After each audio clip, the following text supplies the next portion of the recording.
اور موسیٰ تمہارے پاس کھلے ہوئے معجزات لے کر آئے، پھر تم ان کے کوہ طور پر جانے کے بعد بچڑے کو معبود بنا بیٹھے، اور تم اپنے ہی حق میں ظلم کرتے تھے۔ اور جب ہم نے تم لوگوں سے پختہ عہد لیا اور کوہ طور کو تم پر اٹھا کھڑا کیا اور حکم دیا کہ جو کتاب ہم نے تم کو دی ہے اس کو زور سے پکڑو اور جو تمہیں حکم ہوتا ہے اس کو سنو، تو وہ جو تمہارے بڑے تھے کہنے لگے کہ ہم نے سن تو لیا لیکن مانتے نہیں، اور ان کے کفر کے سبب بچڑا گویا ان کے دلوں میں رچ گیا تھا۔ اے پیغمبر، ان سے کہہ دو کہ اگر تم مومن ہو تو تمہارا ایمان تم کو بری بات بتاتا ہے۔ کہہ دو کہ اگر آخرت کا گھر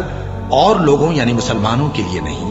اور اللہ کے نزدیک تمہارے ہی لیے مخصوص ہے، تو اگر سچے ہو تو موت کی آرزو تو کرو، اور ان اعمال کی وجہ سے جو ان کے ہاتھ آگے بھیج چکے ہیں یہ کبھی اس کی آرزو نہیں کریں گے، اور اللہ ظالموں سے خوب واقف ہے۔ اور ان کو تم اور لوگوں سے زیادہ زندگی کے حریص دیکھو گے، یہاں تک کہ مشرکوں سے بھی بڑھ کر۔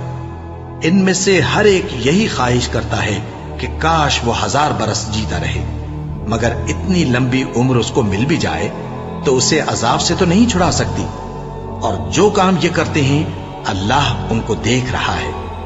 کہہ دو کہ جو شخص جبرائیل کا دشمن ہو اس کو غصے میں مر جانا چاہیے، کیونکہ اس نے تو یہ کتاب اللہ کے حکم سے تمہارے دل پر نازل کی ہے جو پہلی کتابوں کی تصدیق کرتی ہے اور ایمان والوں کے لیے ہدایت اور بشارت ہے۔ جو شخص اللہ کا اور اس کے فرشتوں کا اور اس کے پیغمبروں کا اور جبرائیل اور میکائیل کا دشمن ہو